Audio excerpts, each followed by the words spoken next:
Di balik setiap sudut gelap, ada cerita yang menunggu untuk diceritakan. Bersiaplah untuk teror yang tak terduga.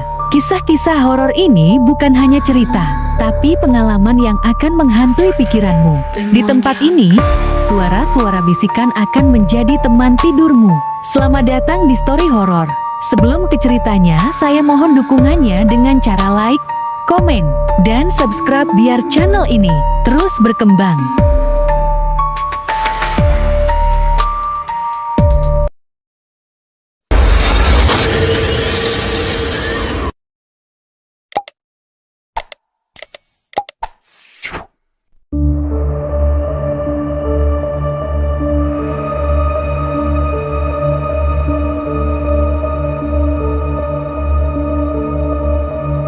Sebelum cerita ini dimulai, pastikan kamu tidak sedang sendirian, karena ada mantra yang tidak diciptakan untuk dipahami, melainkan untuk diteruskan. Sebuah bacaan terlarang yang tidak boleh berhenti di satu mulut. Jika ia selesai dibaca, maka akan mencari suara lain, dan mungkin suaramu adalah yang berikutnya. Matikan lampu, pasang headset, dan dengarkan baik-baik. Inilah kisah mantra yang tak pernah selesai. Hujan turun tanpa suara malam itu. Bukan hujan deras, melainkan tetesan tipis yang jatuh satu persatu, seolah langit sedang menghitung waktu menuju sesuatu yang buruk. Rumah tua itu berdiri sendirian di ujung desa, dikelilingi kebun bambu yang rapat dan gelap. Tidak ada lampu jalan, tidak ada suara serangga, bahkan angin pun seperti enggan lewat di sana. Aku berdiri di depan pintunya, menatap kayu kusam yang penuh goresan, seperti bekas kuku. Rumah ini dulu milik Mbah Wiryo, dukun tua yang meninggal secara misterius 7 tahun lalu. Orang-orang bilang ia mati sambil mengucapkan mantra, dan lidahnya tak pernah berhenti bergerak meski napasnya sudah habis. Aku tidak percaya. Tahayul, aku hanya ingin menulis buku. Dengan tangan gemetar, aku mendorong pintu. Bunyi itu terlalu panjang, terlalu dalam. Seakan pintu itu membuka, bukan ke dalam rumah melainkan ke sesuatu yang sudah lama menunggu. Di dalam, udara lembab menusuk paru-paru. Bau tanah basah bercampur dupa tua memenuhi ruangan. Dindingnya penuh coretan hitam, bukan tulisan biasa. Aku menyalakan senter, tapi mantra diulang-ulang tanpa jeda. Cahayanya menyapu lantai kayu dan berhenti di satu titik. Jejak kaki basah, padahal aku datang sendirian. Baru dari arah belakang rumah terdengar suara lirih.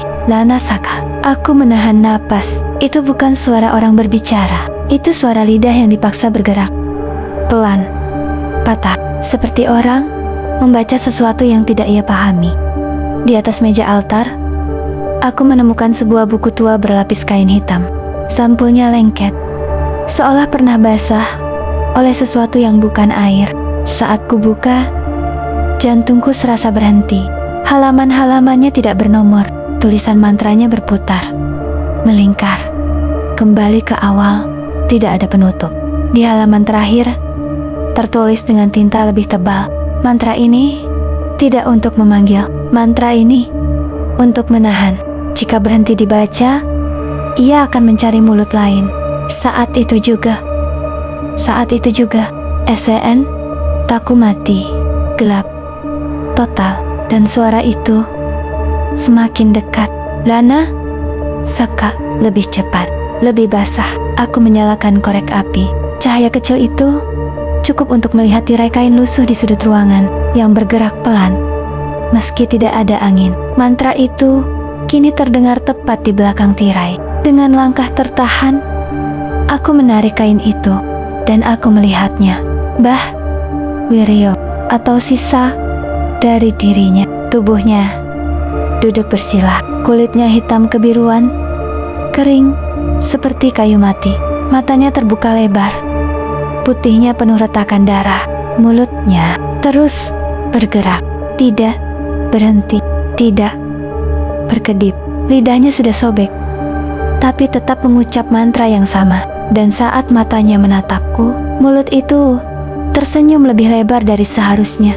Aku mundur, terjatuh. Buku mantra terbuka di lantai. Tanpa sadar, mataku mengikuti baris pertama. Dan bibirku ikut bergerak. Lana, Saka, aku mencoba berhenti. Tidak bisa. Rahanku kaku, lidahku panas. Kata-kata itu keluar sendiri, seperti ada yang menariknya dari dalam tenggorokanku. Sosok Mbah Wiryo perlahan berhenti bergerak. Mulutnya menutup, matanya kosong. Lalu tubuhnya runtuh menjadi debu hitam. Dan aku sadar satu hal yang membuatku menjerit dalam hati. Mantra itu sekarang ada di dalam aku. Orang-orang menemukan rumah itu kosong keesokan paginya. Tidak ada mayat, tidak ada buku. Aku mencoba berhenti menulis.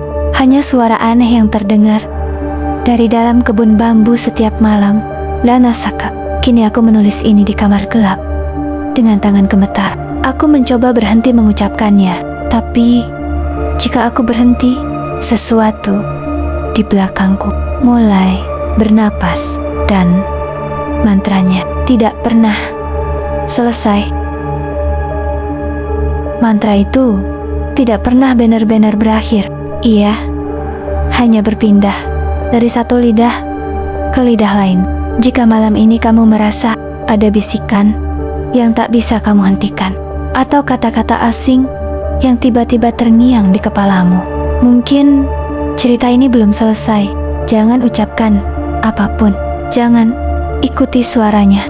Dan jika kamu masih mendengar napas setelah video ini berakhir, itu bukan dari video ini. Sampai jumpa di cerita berikutnya, jika mantranya mengizinkan.